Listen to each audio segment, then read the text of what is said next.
The imperial palace of Veltoa Prime stood like a mountain of crystal and metal, reaching toward the purple sky. Inside its walls, in the grand medical wing, Princess Nira lay dying. Her room was the largest in the medical facility, filled with machines that beeped and hummed. Doctors in white robes moved around her bed like ghosts, their faces showing worry and fear. Nira had been sick for 30 days now. Her skin, which should have glowed with a beautiful violet light, looked gray and lifeless. She was thin, so thin that her bones showed through her scales. 3 hearts beat inside her chest, but they beat slowly and weakly. The monitors above her bed showed numbers that made the doctors shake their heads. Emperor Calvex visited his daughter every morning and every evening. He was a massive figure, nearly 8 feet tall, with scales that shimmered like polished amethyst. But when he sat beside Nira's bed, he looked small and helpless. He held her cold hand in his and spoke to her softly, telling her about the gardens, about the stars, about anything he thought might make her open her eyes. "Please, Nira," he whispered one evening. "Please eat something, anything." But Nira turned her head away. A servant stood nearby holding a tray of nutrient paste, the best food their medical science could create. It had everything her body needed to survive. But Nira would not touch it. She had not eaten in 12 days. Dr. Relmac, the chief physician, stood at the foot of her bed. He was old, even for a Velthorn, and he had seen many illnesses in his long life. But he had never seen anything like this. All of Nira's tests came back normal. Her blood was fine. Her organs worked properly. There was no disease in her body, no poison, no infection. By every measure, she should be healthy. "I do not understand, Your Majesty," Dr. Relmac said quietly. "Her body is stable. We have given her medicines to strengthen her hearts, to clean her blood, to support every system. But she will not eat. Without food, she will die within days." The Emperor stood up. His shadow fell across the room like a dark cloud. "There must be something. Some treatment we have not tried. Some specialist we have not consulted. We have brought experts from every world in the Empire," Dr. Relmac replied. "They all say the same thing. Physically, the princess is recovering. But mentally," he paused, "she has given up. She refuses all nourishment." Calvex slammed his fist on the wall. The crystal cracked under the impact. Guards standing outside the room flinched but did not enter. Everyone in the palace knew the Emperor's grief was dangerous. "Then find a way to make her want to eat," Calvex roared. "Bring foods from across the galaxy. Bring delicacies, bring simple meals, bring anything that might interest her. I do not care what it costs." Over the next few days, the kitchen staff worked without rest. They prepared dishes from 100 different worlds. Sweet fruits from the tropical zones of Kelmar III. Roasted meats from the hunting grounds of Praxis. Soups made from rare herbs that grew only in the deep caves of Morloth. Pastries filled with cream from the milk beasts of the outer colonies. Servants brought tray after tray to Nira's bedside. They described each dish in loving detail, explaining where it came from and how it was made. They told her stories about the worlds that created these foods, hoping to spark some interest, some curiosity, some desire. Nira looked at each tray with dull eyes. Sometimes she turned her head away. Sometimes she simply closed her eyes. Once, she pushed a tray so hard that it fell to the floor, spilling purple soup across the white tiles. After that, the servants became even more nervous. Dr. Relmac tried to explain it to the Emperor. "In some cases, when the mind suffers, the body follows. I believe the princess is experiencing what we call sensory rejection. Her taste receptors have become overwhelmed by the medical nutrition we have been giving her. It is all perfectly balanced, perfectly measured, perfectly nutritious, but it is also perfectly bland. For someone with her enhanced senses, it is like eating nothing at all. Her mind has begun to reject the very idea of food. So what do we do?" Calvex asked, his voice hoarse from shouting and crying. "I do not know," the doctor admitted. "We need something that will shock her system. Something so different from what we have been giving her that her mind will respond. But I do not know what that could be." The palace fell into a deep sadness. Servants whispered in hallways. Guards stood at attention with wet eyes. The entire empire knew their princess was dying, and no one could save her. News broadcasts showed her picture and asked citizens to pray for her recovery. Children sent drawings and messages of hope. But inside the medical wing, hope was fading. Nira lay in her bed, aware of everything around her but unable to care. She heard her father's voice but could not answer. She smelled the foods they brought but felt no hunger. It was as if she was watching her own life from far away, like looking at a painting on a wall. She knew she was dying. Part of her was sad about it. But another part of her was just tired. So very tired. The machines beeped steadily. The doctors checked their instruments. The servants changed her bedding. Life in the medical wing went on. But everyone knew that time was running out. Princess Nira of the Velthoan Empire, the heir to a civilization that spanned 50 star systems, was slowly fading away. And the most advanced medical science in the galaxy could do nothing but watch. On the morning of the 33rd day of her illness, Dr. Relmack made a note in his report. Patient continues to decline. Vital signs weakening. Without intervention, death is expected within 48 hours. Recommend preparing the Emperor for the worst. He closed the report and looked at the sleeping princess. She looked peaceful, almost happy. Perhaps he thought dying was easier than living. He left the room quietly, closing the door behind him. Outside, the palace continued its mourning. Inside, Nira dreamed of nothing at all. The transport ship landed at the royal spaceport just after dawn. The morning sky of Velthoa Prime was a mixture of purple and orange, strange and beautiful to human eyes. The landing ramp lowered with a hiss of hydraulics, and 2 humans stepped out onto the platform. Jiwan adjusted his tie and looked around. He was a man of average height with dark hair and tired eyes. He had been traveling for 3 weeks to reach this planet, and he was ready for a hot shower and a real bed. Behind him, his assistant Hana carried 2 briefcases and a small cooler bag. She was younger than Jiwan, with sharp eyes that missed nothing. "Welcome to Velthoa Prime," a palace official said in perfect English. The translator device on his collar flickered blue as it worked. He was a thin Velthoan with green scales and 4 arms. His name badge read Torin. "I am here to escort you to your quarters. The trade negotiations will begin tomorrow morning." "Thank you," Jiwan said politely. "We appreciate your hospitality."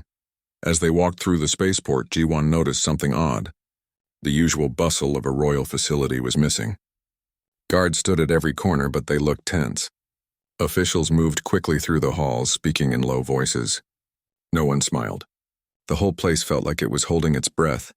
"Is something wrong?" Hana asked Torin quietly. The official hesitated. Then he said, "The princess is ill, very ill. The entire palace is concerned." "I am sorry to hear that," Jiwan said. "Is there anything we can do?" Torin shook his head. "Our best doctors are caring for her. But thank you for your concern. Please, this way." They were taken to the diplomatic wing, a section of the palace reserved for visiting officials. The rooms were large and comfortable, decorated in the Velthoan style with smooth curves and soft lighting. Jiwan's room had a bed that was too long for him, a bathroom with fixtures he did not quite understand, and a window that looked out over the palace gardens. Hana came to his room after settling into her own quarters. "Did you see the guards?" she asked. "They are everywhere. This princess must be very important. She is the Emperor's only child," Jiwan said, unpacking his bags. "I read about her in the briefing materials. Princess Nira. She is next in line to rule the entire Velthoan Empire. If she dies, there will be a succession crisis." "That explains the mood," Hana said. She pulled out her tablet and started reviewing their schedule. "We have meetings all week. Trade agreements, shipping routes, technology exchanges. Standard stuff. But I wonder if they will even focus on negotiations with their princess dying." Jiwan opened his cooler bag and smiled. Inside were containers of food from Earth. His mother had prepared it all before he left. Kimchi in a sealed jar, rice cakes wrapped in plastic, dried fish, a bottle of homemade sauce. He had learned long ago that alien food rarely agreed with his human stomach. It was easier to bring his own meals. "You and your food?" Hana laughed. "You know they have cafeterias here, right? Professional chefs who can make anything. They can make anything except food that tastes like home," Jiwan replied. "Besides, last time I ate alien food at a diplomatic function, I was sick for 3 days. I am not taking that chance again." The next morning, Jiwan and Hana attended their first meeting. The Velthoan trade ministers were professional but distracted. They went through the presentations mechanically, their minds clearly elsewhere. During a break, Jiwan overheard 2 officials talking in the hallway. "The princess refused food again this morning," one said. "How long has it been now?" the other asked. 13 days without eating. "The doctors say she has maybe 2 days left." Jiwan felt a pang of sadness. He did not know the princess, but the thought of someone so young dying was painful. He had a younger sister back on Earth. He could not imagine what the Emperor must be feeling. The meetings continued for 2 more days. The negotiations were slow and difficult. The Velthoans were not rude, but they were clearly not focused. Several times, meetings were cancelled because key officials were called away to attend to matters related to the princess. Jiwan and Hana spent a lot of time waiting. "This is pointless," Hana said on the 3rd day. "We should just go home and come back when things are more stable." "We cannot," Jiwan replied. "The Terran Coalition spent a lot of money getting us here. We need to at least try to make progress." On the 3rd afternoon, Jiwan decided he needed a break from the stuffy conference rooms. Hana agreed to cover for him if anyone asked. He took his lunch and wandered through the palace looking for a quiet place to eat. He found a small courtyard garden tucked away near the medical wing. It was empty, probably because everyone was too busy to enjoy it. Stone benches sat among strange alien plants with silver leaves. A fountain bubbled in the center, making a peaceful sound. The air smelled like flowers, though not any flowers Jiwan recognized. He sat down on a bench and opened his lunch container. Today he had brought kimchi, steamed rice, grilled mackerel, and a thermos of doenjang jjigae, a Korean soybean paste stew his mother had taught him to make. The smell rose in the air, rich and strong and completely human. Jiwan ate slowly, enjoying the quiet. Above him, the medical wing rose like a tower. He did not know that inside, just 3 floors up, Princess Nira lay unconscious. He did not know that the ventilation system connected the courtyard to her room. He did not know that the smell of his lunch was drifting through the ducts, carrying with it the hope of an entire empire. He just ate his lunch, grateful for a moment of peace in a palace full of sorrow. The kimchi was spicy and sour. The rice was warm and soft. The fish was perfectly grilled. The stew was hot and comforting. It was simple food, the kind his mother made every day. Nothing special, nothing important. But sometimes the most ordinary things can change the world. Princess Nira floated in darkness. She had been unconscious for hours now, her body finally giving up the fight to stay awake. The doctors had sedated her slightly to ease her discomfort, and she drifted in a space between sleep and death. In this place there was no pain, no worry, no sadness, just peace. But then something changed. A smell reached her through the darkness. It was faint at first, just a whisper of something different. Then it grew stronger. It was unlike anything she had ever encountered in her life. Sharp but pleasant, sour but appealing, complex in ways that made her mind want to understand it. The smell seemed to wrap around her consciousness like a rope, pulling her up from the depths. Nira's nostrils flared. Her 3 hearts, which had been beating slowly and weakly, suddenly quickened. Her eyelids fluttered. The machines around her bed began to beep faster, detecting the change in her vital signs. A nurse rushed to her bedside. "Princess! Princess Nira, can you hear me?" Nira's eyes opened. They were cloudy and unfocused, but they were open. Her mouth moved, trying to form words. The nurse leaned closer, her ear near Nira's lips. "What is that smell?" Nira whispered. The nurse pulled back in surprise. She sniffed the air but smelled nothing unusual, just the clean, sterile scent of the medical wing. "What smell, Your Highness?" "I do not smell anything."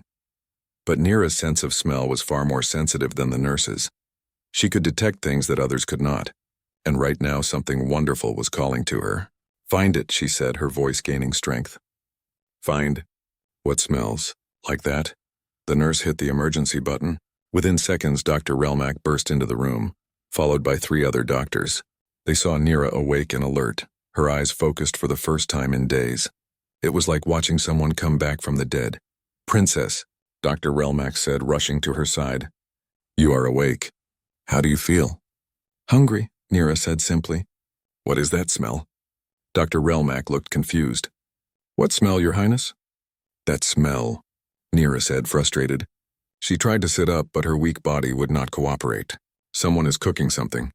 Something I have never smelled before. Find it, please." The doctor did not understand, but he was not about to ignore the first request the princess had made in weeks. He turned to the guards at the door. "Search the medical wing. Find any unusual smells, any cooking, anything that might be what the princess is detecting." The guards saluted and ran off. They searched every room, every hallway, every storage closet. They found nothing. The medical wing was sterile and clean. No one cooked here. No food was prepared here. Everything came from the main kitchens in sealed containers. But the smell kept reaching Nira. It came through the ventilation system, flowing through the ducts like an invisible river. She lay in her bed, her nose in the air, following the scent with her mind. "It is coming from below," she said. "And to the west." Near the gardens, Dr. Relmac did not question her. Velthoans had excellent senses, and the princess had the best genetics in the Empire. If she said the smell was coming from the gardens, then that was where they would look. He sent more guards running in that direction. In the courtyard garden, Jiwon was finishing his lunch. He had eaten most of the rice and kimchi, and now he was drinking the last of his doenjang jjigae directly from the thermos. It was good. Really good. His mother would be happy to know her cooking had traveled across the galaxy and still tasted perfect. He was about to pack up when he heard running footsteps.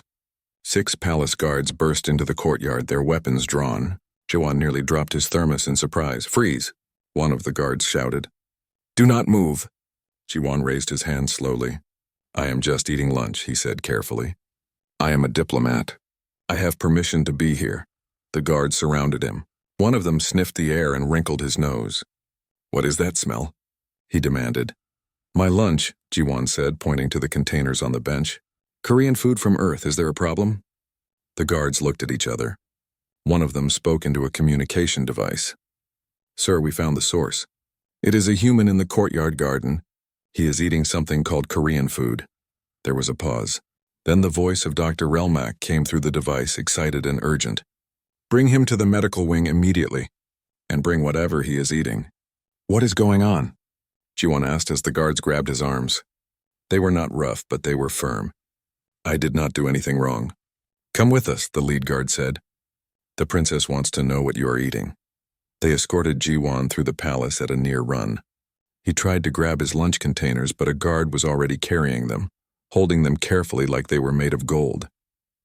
They went up 3 floors, through security checkpoints, past dozens of officials and servants who stared in confusion. Finally, they reached the medical wing. Emperor Calvex was standing in the hallway outside Nira's room. He was massive and intimidating, his scales gleaming in the artificial light. When he saw Jiwon, he strode forward, and for a moment Jiwon thought he was about to be crushed. But the Emperor just looked at him, his eyes full of desperate hope. "You are the human," he said. "You are the one who was eating in the courtyard." "Yes, Your Majesty," Jiwon said, bowing slightly. "I apologize if I caused any disturbance. I did not know." "My daughter smelled your food," the Emperor interrupted. "She has not shown interest in anything for weeks. But she smelled your food and she woke up. She wants to know what it is." Jiwon blinked in surprise. "My lunch? She wants my lunch?" "Yes," the Emperor said. "I know this is strange. I know human food has never been tested on Velthoan biology. But my daughter is dying. If there is any chance that your food might help her, I must take it. Will you share your meal with her?" Jiwon looked at the Emperor, at the guards, at the doctors standing nearby. Everyone was watching him with hope and fear in their eyes. He thought about his lunch, simple food that his mother had made, nothing special. But if it could help someone, how could he refuse? "Of course," Jiwon said. "I will share anything if it helps the princess." The Emperor closed his eyes for a moment, relief washing over his face. Then he opened them and nodded. "Thank you," he said quietly. "Thank you." They led Jiwon into Princess Nira's room. The smell of his food went ahead of him, and he heard a voice from the bed, weak but eager. "There, that is it. That is the smell." Jiwon stood in the doorway of Princess Nira's room, suddenly very aware of how important this moment was. The room was filled with the most advanced medical equipment he had ever seen. Machines blinked and hummed, tubes and wires connected to monitoring systems.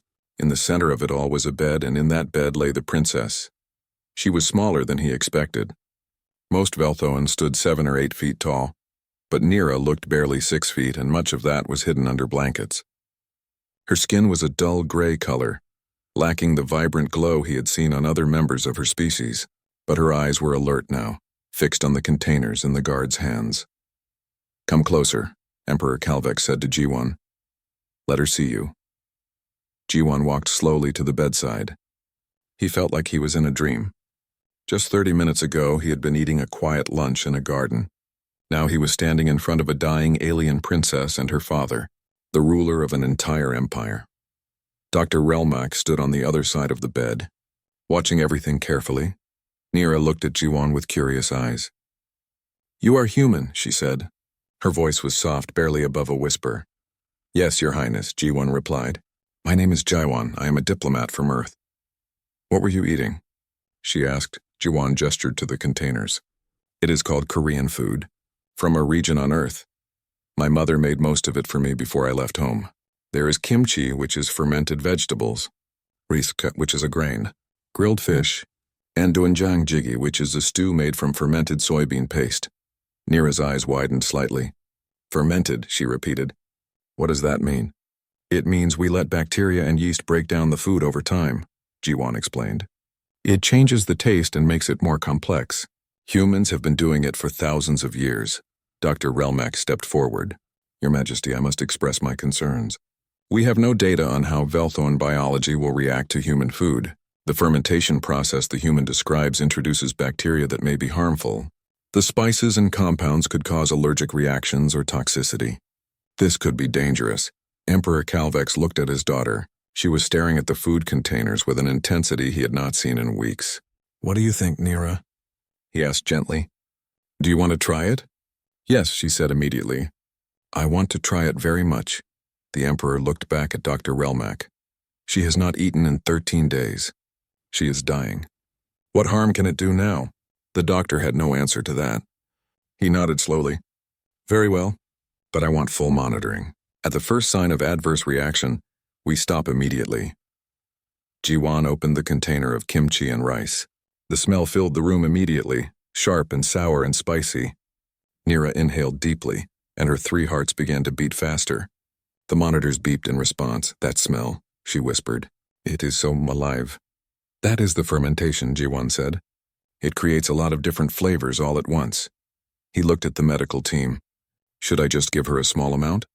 I do not want to overwhelm her system." "Yes, very small," Dr. Relmak agreed. "Just a taste." Jiwan took a clean spoon from a nearby tray. He scooped up a tiny portion of rice mixed with kimchi. It was barely more than a mouthful. He held it out to Nira. "Here, try this." The room fell completely silent. Guards stood frozen at their posts. Doctors watched their monitors. The Emperor held his breath. Everything seemed to stop as Nira leaned forward and opened her mouth. Jiwan carefully placed the spoon on her tongue. She closed her mouth around it, her eyes closing. For a moment, nothing happened. Then her expression changed completely. Her eyes flew open. Her face showed surprise, then wonder, then something like joy. She swallowed. "More," she said. "Your Highness, we should wait and see how your body responds." Dr. Relmak began. "More," Nira said again, more firmly this time. "Please." Jiwan looked at the Emperor, who nodded. He gave her another small spoonful. Then another. Nira ate slowly at first, then with growing eagerness. The medical monitors showed her heart rate increasing, her metabolism awakening, her body responding to nutrition after nearly 2 weeks of starvation. "Incredible," Dr. Relmak murmured, watching the numbers on his screens. "Her system is not rejecting it. In fact, she is processing it normally, better than normally. Her digestive enzymes are more active than they have been in weeks." Jiwan let Nira eat about 1/3 of his rice and kimchi. Then he offered her some of the doenjang jjigae. She sipped it carefully from the spoon and her eyes widened again. "It is warm," she said, "and the taste is so deep. So many different things all at once." "That is the fermented soybean paste," Jiwan explained, "mixed with vegetables and garlic and other seasonings. It is a very common food on Earth. People eat it for comfort when they are tired or sick." Nira drank more of the stew. With each spoonful, she seemed to grow stronger. Color began to return to her scales, just a hint of violet starting to show through the gray. Her breathing became deeper and more regular. The Emperor watched with tears running down his face. After about 20 minutes, Nira lay back against her pillows. She had eaten more than half of Jiwan's lunch. "I am full," she said, "but I feel awake. I feel alive." "What is this food?" "Just food from Earth," Jiwan said with a small smile. "Simple food that humans eat every day. Nothing special." "It is the most special thing I have ever tasted," Nira said. She looked at her father. "I was so tired of the medical food. It all tasted like nothing. Like eating air." But this, she gestured to the containers, this tastes like something real. Something with life in it. Dr. Relmack was studying his instruments intently. Your Highness, I think I understand what happened. Our medical nutrition is perfectly balanced, but it is also perfectly simple. Single molecules, pure compounds, no complexity.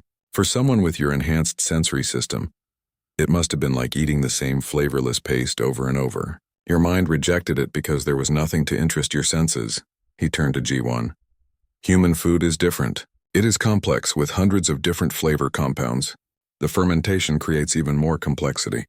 For the princess who had been starving her senses, this food was a shock that woke her system up again. Emperor Calvex stepped forward and placed his hand on G1's shoulder. The weight of it was immense. You have saved my daughter's life, he said, his voice thick with emotion. How can I ever thank you? G1 felt embarrassed. I just shared my lunch, Your Majesty. Anyone would have done the same. No, the Emperor said. Not anyone. This was you. I will not forget this. He looked at Dr. Relmack. Can she continue eating this human food? Will it sustain her? We will need to test it carefully, the doctor replied. But based on what I am seeing, yes. Her body is processing it well, better than anything we have given her. He looked at G1. Would you be willing to help us? To show our chefs how to prepare this food? G1 nodded. Of course. Whatever the princess needs.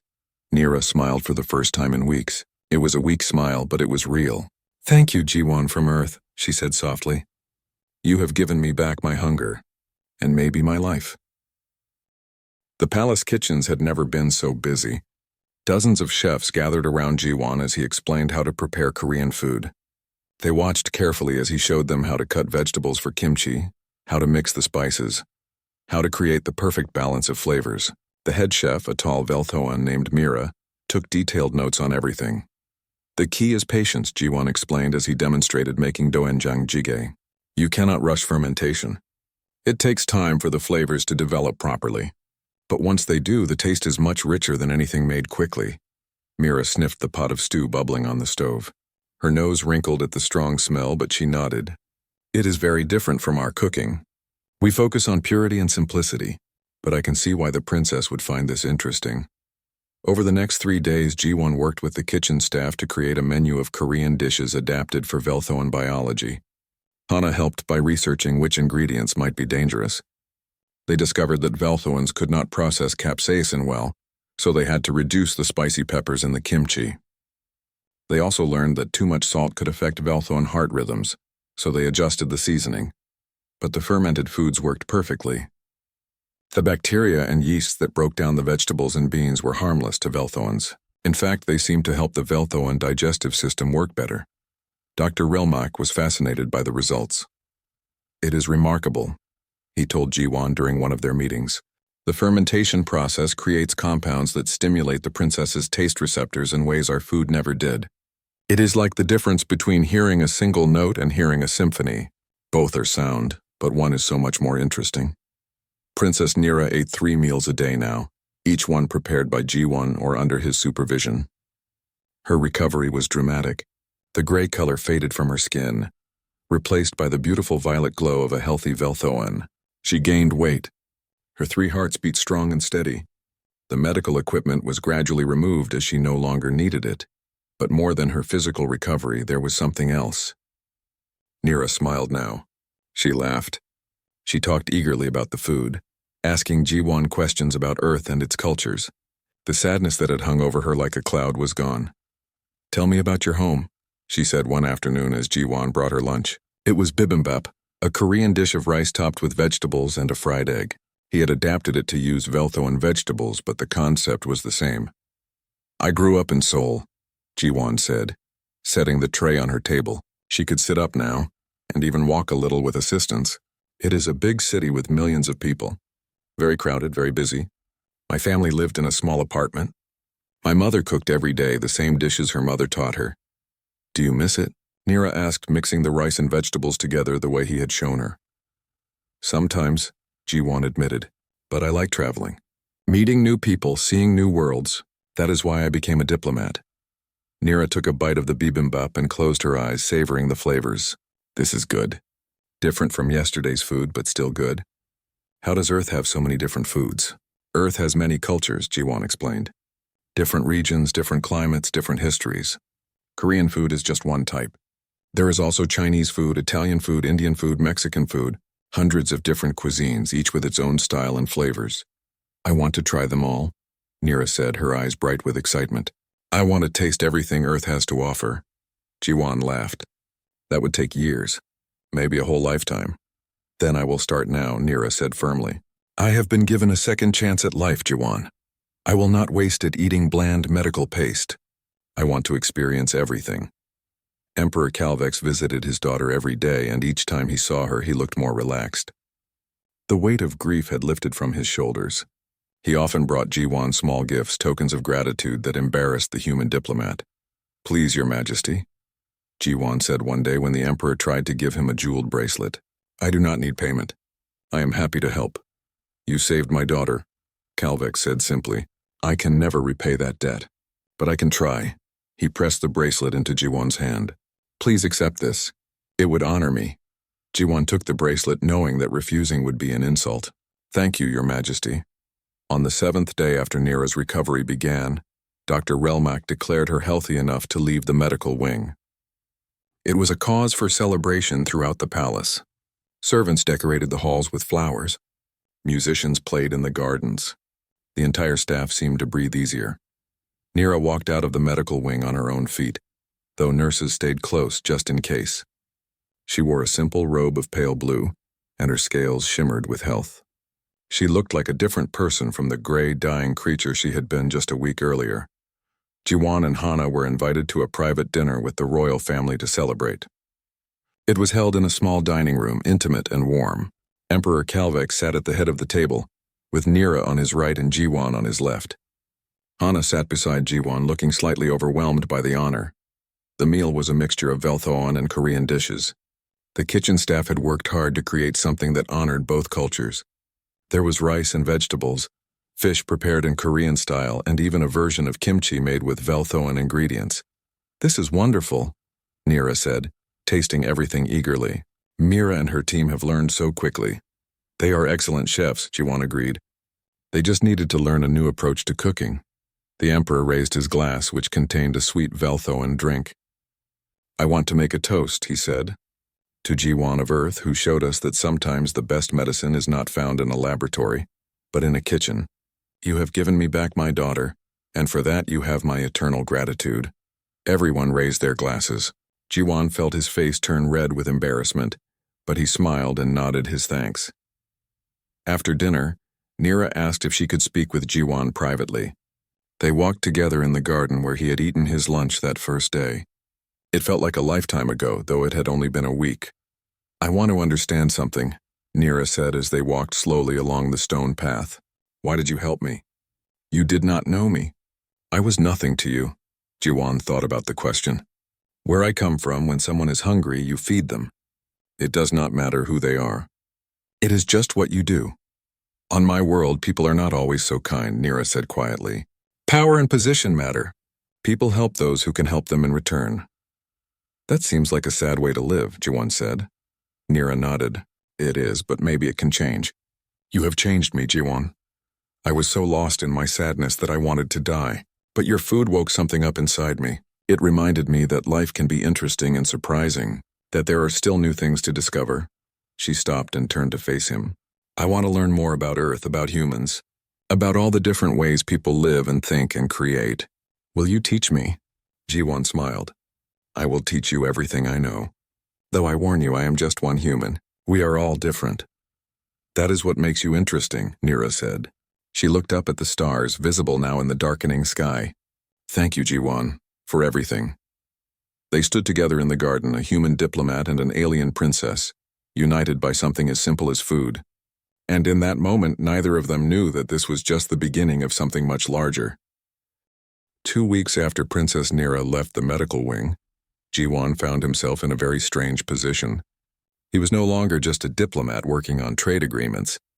He had become something else entirely, a cultural ambassador, a cooking teacher, and an unexpected friend to the heir of an alien empire. His mornings now followed a routine.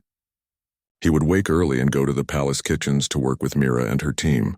They had expanded beyond Korean food now, exploring other Earth cuisines. Jiwon taught them how to make pasta from Italy, curry from India, tacos from Mexico. Each new dish was tested carefully by Dr. Relmak's medical team before being served to the princess. Hana had adjusted to the change in their mission. Instead of negotiating shipping routes, she now spent her time helping coordinate between the Velthoan research team and Earth's food scientists. Video calls with experts back home happened daily, discussing nutrition and biology and the surprising compatibility between human and Velthoan digestive systems. This is not what I thought I would be doing when I signed up to be a diplomatic assistant, Hana said one morning as she reviewed another report on fermentation bacteria. But she was smiling. The work was fascinating even if it was completely unexpected. Princess Nira was thriving. She had gained back all the weight she had lost and more. Her scales glowed with vibrant color. She moved with energy and grace. But the change was not just physical. She was curious about everything now, asking questions constantly, wanting to learn and experience as much as possible. She spent hours with Jiwon, not just learning about food, but about Earth itself. He told her about human history, about wars and peace, about art and music and literature. He showed her videos of Earth cities, oceans, mountains, deserts. She watched everything with wide eyes, absorbing it all. "Your world is so diverse," she said one day as they watched a documentary about the Amazon rainforest. "So many different environments, so many different species. Velthoa Prime is beautiful, but it is mostly the same everywhere. We have never had that kind of variety. Does that bother you?" Jiwon asked. Nira thought about it. "It makes me wonder what else we are missing. We Velthoans have built a great empire. We have advanced technology and powerful ships, but maybe we have lost something in our pursuit of uniformity. Maybe we have become too efficient, too controlled. Like our food, perfectly balanced but perfectly boring." It was during these conversations that the research team made their breakthrough. Dr. Relmak called a meeting with Jiwon, Hana, Emperor Calvex, and Princess Nira to share their findings. "We now understand what happened to the princess," Dr. Relmak explained, displaying charts and graphs on a holographic screen. "Her illness was never physical in the traditional sense. It was psychological but with physical effects. We call it sensory deprivation syndrome." He pointed to brain scans of Nira from when she was sick. "Velthoans have extremely sensitive sensory systems. We can taste, smell, and hear things that most species cannot. But when all sensory input becomes too predictable, too uniform, the brain begins to shut down. It craves stimulation, variety, complexity." Another image appeared showing the structure of Velthoan medical food. "Our medical nutrition is scientifically perfect. Every molecule is exactly what the body needs. But it is also completely simple. There are no surprises, no variations, no interest. For someone with the princess's enhanced senses, eating it day after day was like being trapped in a silent, colorless room. Her mind rejected it because there was nothing to engage with." He switched to images of Korean food at a molecular level. Human food, especially fermented food, is completely different. It is chaotic, complex, full of thousands of different compounds. The fermentation process creates new flavors constantly. Every bite is slightly different from the last. For the princess's starving senses, it was like finally hearing music after months of silence. Emperor Calvex leaned forward, studying the images.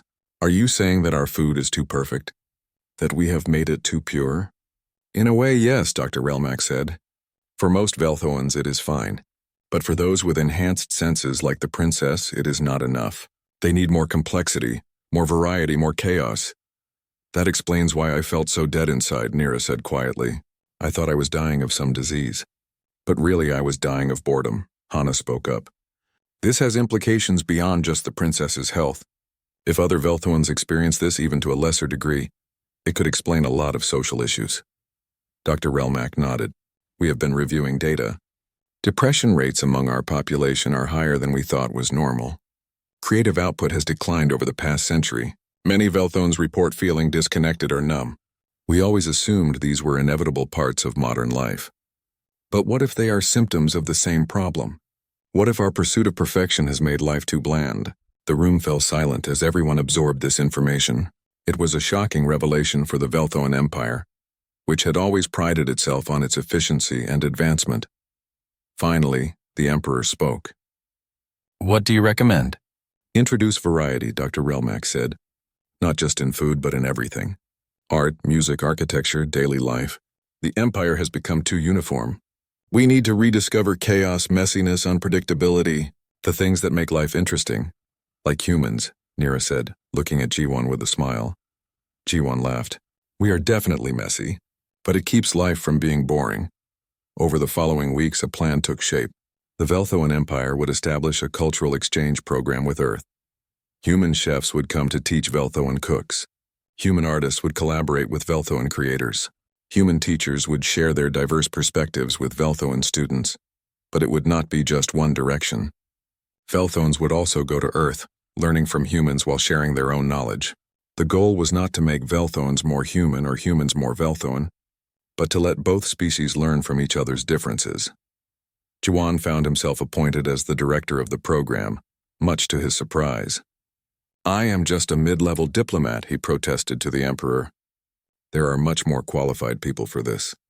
You saved my daughter by sharing your lunch, Calvex replied. That shows better judgment than any qualification. You understand that the most profound solutions are often the simplest ones. That is exactly what we need. Nira threw herself into the project with enthusiasm. She studied Earth languages and customs. She learned to cook, working alongside Mira in the kitchens. She interviewed human visitors who came to the palace, asking them about their lives and dreams. She was like someone who had been asleep for years and was now experiencing everything for the first time. One evening, Jiwon found her in the palace library, surrounded by books about Earth history. She looked up when he entered, her eyes bright with excitement. Did you know that humans have had over 10,000 different languages throughout your history? She asked. 10,000 different ways of expressing thoughts and ideas. On Velthoa, we have one language carefully designed for maximum efficiency. But maybe we lost something in that efficiency. Maybe the chaos of having many languages creates more interesting thoughts. Maybe, Jiwon agreed, sitting down beside her. But it also creates misunderstandings and conflicts. True, Nira said. But conflict can lead to growth. Too much peace can lead to stagnation. She closed the book she was reading. I have been thinking about something. Before I got sick, I was so focused on being the perfect princess. I studied statecraft and diplomacy. I learned to make decisions efficiently. I never asked if I was happy. I never wondered if there was more to life than duty. And now? Jiwon asked. Now I know there is, Nira said. You showed me that. Not just with food, but with your whole approach to life. Humans embrace imperfection. You try things even when you are not sure they will work. You create art that serves no practical purpose except to make life more beautiful. You laugh at your own mistakes. It is so different from how I was raised. She stood up and walked to the window, looking out at the gardens below. I want to change things, Jiwon. Not just for me, but for the whole empire. I want us to rediscover the joy of chaos, the beauty of imperfection, the excitement of not knowing what comes next. The way I felt when I tasted your lunch that first time, I want everyone to feel that way about life. Jiwon joined her at the window.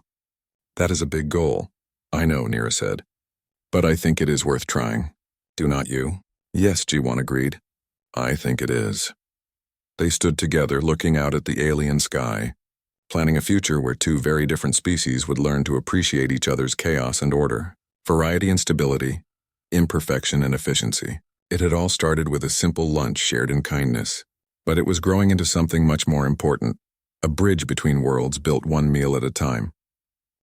3 months had passed since Jiwon shared his lunch with a dying princess.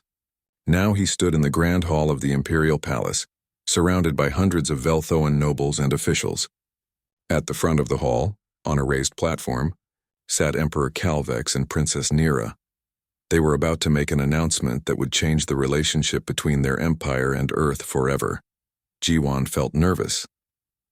He had never been comfortable with attention, and today there were cameras broadcasting this event across 50 star systems. Hana stood beside him looking much calmer. She had always been better at public events. Remember to smile, she whispered to him, and try not to look terrified. I am terrified, Jiwon whispered back. Then pretend you are not, Hana said with a grin. The emperor rose from his throne, and the hall fell silent. His presence commanded respect, but when he spoke, his voice was warm rather than commanding. 3 months ago, My daughter was dying, he said. The best doctors in the Empire could not save her. We had the most advanced technology, the most sophisticated treatments, the most carefully designed nutrition, but none of it worked. Princess Nira was fading away and I was helpless to stop it. He paused, looking at Nira with obvious love. Then a human diplomat sat down in a garden and ate his lunch. He did not know that the smell of his simple food would reach my daughter. He did not know that it would wake her from her despair. He was just eating the way his mother taught him, and in that simple act he saved her life. The Emperor gestured to Jiwan. Jiwan of Earth showed us something important. He showed us that the most advanced solution is not always the best solution. Sometimes the answer to a complex problem is something simple and human, or in this case something fermented and spicy. Gentle laughter rippled through the hall. Jiwan felt his face turn red, but he managed a small smile. But more than that, the Emperor continued, he showed us what we had lost in our pursuit of perfection. We Velthones have built an empire on efficiency and order. We have eliminated waste, streamlined processes, optimized everything, and in doing so we have made life bland. We have removed the chaos and variety that make existence interesting. Nira stood up now, stepping forward to stand beside her father. She looked beautiful in her royal robes, her scales glowing with health. It was hard to believe this was the same gray, dying person Jiwan had met 3 months ago. I was sick because I was bored, Nira said, her voice clear and strong. My body rejected food because my mind was starving for something interesting. I had everything I needed to survive, but nothing that made me want to live. Jiwan's food gave me back my appetite, not just for meals, but for life itself. She smiled at Jiwan, then looked back at the assembled crowd. I have spent the past 3 months learning about Earth and its people. I have studied their history, their art, their cultures, and I have realized that humans have something we do not. They have diversity. They have conflict. They have imperfection, and somehow those things make them stronger, not weaker. Nira walked to the edge of the platform, her eyes passionate. I propose that we learn from them, not to become human, but to rediscover the parts of ourselves we have buried under layers of efficiency. I propose a true alliance with Earth, not just for trade or military purposes, but for cultural exchange. We will share our knowledge with them, and they will share their chaos with us. The hall erupted in discussion. Some nobles looked excited, others concerned. This was not a small proposal. It would change the very nature of Velthoan society. Emperor Calvex raised his hand and silence returned. This alliance will be unprecedented. We will establish exchange programs where humans come to live on Velthoan worlds, and Velthoans go to live on Earth. We will share technology, art, food, philosophy. We will allow our cultures to mix and influence each other. He looked directly at Jiwan. And I want Jiwan to lead this initiative. He will be appointed as the first ambassador of cultural exchange, with full authority to develop programs and partnerships between our peoples. Jiwan's eyes widened in shock. Your Majesty, I do not refuse, Calvex said with a slight smile. You have already proven you are the right person for this role. You saved my daughter without even trying. Imagine what you could accomplish if you were actually trying. The hall filled with applause. Jiwan looked at Hana, who was grinning widely. Congratulations, Ambassador, she said. Over the next few weeks, the details of the alliance were worked out. The Terran coalition was initially skeptical. They had never heard of a diplomatic relationship based on food and culture, rather than military or economic interests. But when they saw the trade benefits being offered by the Velthoan Empire, they quickly agreed. The first exchange ships were prepared. Human chefs, artists, musicians, and teachers would travel to Velthoan worlds. Velthoan scientists, engineers, and scholars would go to Earth. It was the beginning of something entirely new in galactic relations. Jiwan spent his days in meetings, planning programs and coordinating between the two governments. But he still made time to cook with Nira. They had developed a friendship that went beyond their official roles. She was curious about everything, and he enjoyed teaching her. Try this, Jiwan said one evening in the palace kitchen. He handed her a spoon with a new dish he had been experimenting with, a fusion of Korean and Velthoan ingredients. Nira tasted it, and her eyes lit up. That is excellent. The Velthoan herbs work well with your fermented paste. We should serve this at the first exchange ceremony. You really want to serve experimental food at an official ceremony? Jiwan asked. Why not? Nira replied. The whole alliance is an experiment. We might as well serve experimental food. The ceremony took place 1 month later. Representatives from Earth and from all 50 Velthoan systems gathered in the Grand Hall. Speeches were made. Documents were signed. But the most important part of the event was the meal that followed. Tables were filled with dishes from both worlds, mixed and combined in creative ways. Human guests tried Velthoan delicacies that had been enhanced with fermentation techniques. Velthoan guests experienced the chaos of a buffet for the first time, choosing their own food instead of being served pre-selected meals. Jiwon watched as a Velthoan official tried kimchi for the first time. The alien's face went through several expressions: shock, confusion, then delight. Nearby, a human chef laughed as a group of young Veltons argued about which Earth dessert was better, chocolate cake or apple pie. "This is what I wanted," Nira said, appearing beside Jiwon. "Look at them. They are experiencing something new. They are surprised and excited and a little overwhelmed. That is what life should feel like." "You did this," Jiwon said. "You pushed for this alliance when others were skeptical." "We did this," Nira corrected. "You started it by sharing your lunch. I just made it bigger." Emperor Calvex approached them, his massive form drawing attention even in the crowded hall. "Ambassador Jiwon," he said formally, though his eyes were warm. "I want to give you something." He handed Jiwon a small medallion made of crystal. "This is the Star of Velthoa. It is our highest civilian honor. We give it to those who have changed the Empire for the better. You earned it by saving my daughter. But more than that, you earned it by showing us a new way forward." Jiwon took the medallion with trembling hands. "Your Majesty, I do not know what to say." "Say that you will continue this work," Calvex replied. "Say that you will keep building bridges between our peoples." "That is all I ask." "I will," Jiwon promised. "For as long as you need me." The ceremony continued late into the night. Music played. A mixture of Earth and Velthoan styles that should not have worked together but somehow did. People danced, their movements awkward at first as they tried to understand each other's rhythms, then more confident as they learned. Jiwon found himself on a balcony, taking a break from the noise and celebration. The night sky of Velthoa Prime was beautiful, filled with stars and the glowing rings of a nearby moon. He thought about his mother back on Earth making kimchi in her small kitchen. She would never believe that her simple food had started all of this. Hana joined him on the balcony. "Quite a journey from that first lunch in the garden," she said. "I still cannot believe it happened," Jiwon admitted. "I was just eating. I was not trying to start a cultural revolution." "That is what makes it perfect," Hana replied. "You were just being human." And that was exactly what they needed. Below them, the celebration continued, humans and Velthoans together, sharing food and stories and laughter. It was messy and chaotic and imperfect. It was, Jiwon thought, exactly right. Princess Nira found them on the balcony. She looked tired but happy, her scales shimmering in the moonlight. "Are you hiding from the party?" she asked. "Just taking a break," Jiwon said. "I understand. It is overwhelming." She leaned on the balcony railing, looking out at the gardens below. "Thank you, Jiwon, for everything. You gave me my life back, and you gave my empire a future that is actually worth living in." "You did most of the work," Jiwon said. "I just shared my lunch," Nira laughed. "Yes, you just shared your lunch. And changed the galaxy." She turned to face him, her expression serious. "The Velthoan Empire will stand with humanity from now on. We will be allies, friends, partners. Whatever you need, whenever you need it, we will be there. That is my promise to you."